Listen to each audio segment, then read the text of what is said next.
غزہ امن مذاکرات کے دوسرے دور میں حماس نے جنگ کے خاتمے کی ضمانت مانگ لی۔ حماس رہنما خلیل الحیہ کا کہنا ہے ڈیل پر تیار ہیں لیکن جنگ کے خاتمے کی ضمانت درکار ہے۔ اس بات کو یقینی بنانا ہوگا کہ جنگ کو دہرایا نہیں جائے گا۔ مذاکرات کے تیسرے دور میں قطری وزیر اعظم شیخ محمد بن عبد الرحمن الثانی، امریکی مندوب برائے مشرق وسطیٰ اسٹیو وٹکوف، ڈونلڈ ٹرمپ کے داماد جیرڈ کشنر اور ترک انٹیلیجنس چیف ابراہیم فالن کی قیادت میں ترکیہ کا وفد بھی شریک ہوگا۔ صہیونی ریاست میں اسرائیلی عوام نے وزیر اعظم نیتن یاہو کی حکومت کے خلاف احتجاجی مظاہرہ کرتے ہوئے یرغمالیوں کی فوری رہائی اور غزہ جنگ کے خاتمے کا مطالبہ کر دیا۔ مظاہرین نے حکومت پر زور دیا کہ جلد از جلد امن کی جانب اقدامات کیے جائیں اور یرغمالیوں کی فوری واپسی کو یقینی بنایا جائے۔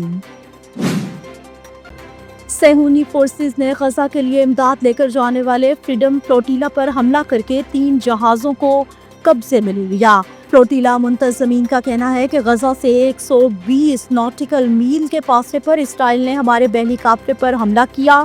اسرائیلی حکام نے زیادہ تر لائیو نشریات بھی منقطع کر دی۔ 8 اکتوبر 2005 کے قیامت خیز زلزلے کو 20 برس بیت گئے۔ 2 دہائیاں گزرنے کے باوجود تعمیرات کے معیار اور شہری منصوبہ بندی میں بہتری کا سفر ابھی تک مکمل نہ ہو سکا۔ مظفر آباد سمیت آزاد کشمیر کے مختلف اضلاع میں 20 برس قبل صبح 8:52 پر زمین لرز اٹھی تھی۔ 7.6 کی شدت کے زلزلے سے متعدد بستیاں صفحہ ہستی سے مٹ گئی۔ 40,000 سے زائد افراد لقمہ اجل بن گئے تھے۔ 8 اکتوبر کے تباہ کن زلزلے کے 20 برس مکمل ہونے پر صدر مملکت، وزیر اعظم اور وفاقی وزیر داخلہ نے پیغامات جاری کر دیے۔ کہا، زلزلے سے ہم نے سیکھا کہ اصل طاقت مشکلات سے بچنے میں نہیں بلکہ انہیں اتحاد، ایمان اور جدت کے ساتھ عبور کرنے میں ہے۔ 8 اکتوبر کے زلزلے کے بعد قوم زیادہ مضبوط اور متحد ہو کر تابناک مستقبل کی طرف بڑھی۔ بھارت کی مختلف ریاستوں میں کھانسی کا سیرپ پینے سے 14 بچے ہلاک ہو گئے۔ سیرپ پر پابندی عائد کر دی گئی۔ مدھیہ پردیش، راجستھان اور تامل ناڈو میں ہلاکتیں رپورٹ ہوئی۔ صرف مدھیہ پردیش میں 11 بچے ہلاک ہو گئے۔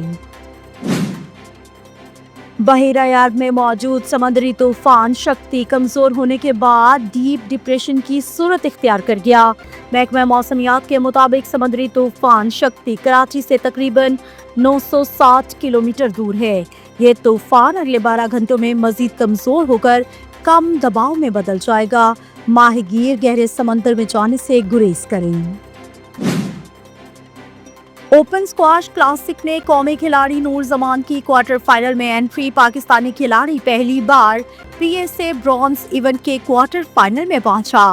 راؤنڈ آف 16 میں نور زمان نے عالمی نمبر 20 اور 5th سیڈ فرانس کے گریگوئر مارشے کو 3-2 سے ہرایا۔ اردن میں جاری ایشین ہینڈ بال چیمپئن شپ میں پاکستانی کیویسٹ عرفان ڈار بھارتی حریف کو شکست دے کر سیمی فائنل میں پہنچ گئے۔ پاکستانی کیویسٹ نے ایک دن میں 2 بھارتی کھلاڑیوں کو ناک آؤٹ کیا۔ عرفان ڈار نے پری کوارٹر اور کوارٹر فائنل میں بھی بھارتی کیویسٹ کو شکست دی۔ PCB نے سیزن 25-26 کے لیے میچ آفیشلز کے پینل کا اعلان کر دیا۔ انٹرنیشنل پینل میں میچ ریفری علی نقوی، جبکہ امپائر میں آصف یعقوب، فیصل آفریدی، راشد ریاض اور سلیمہ امتیاز شامل۔ PCB کے ایلیٹ پینل آفیشلز میں مجموعی طور پر 18 امپائرز اور 10 میچ ریفریز کو شامل کیا گیا۔ انٹرنیشنل کرکٹ کونسل نے ماہ ستمبر کے پلیئر آف دی منتھ کی نامزدگیوں کا اعلان کر دیا۔ Men's player of the month میں بھارت کے ابھیشیک شرما، کلدیپ یادو اور زمبابوے کے برائن بینٹ شامل ہیں۔ ویمنز میں بھارت کی سمرتی مندھانا، جنوبی افریقہ کی تزمین بریڈز اور پاکستان کی اوپننگ بلے باز سدرا امین بھی شامل۔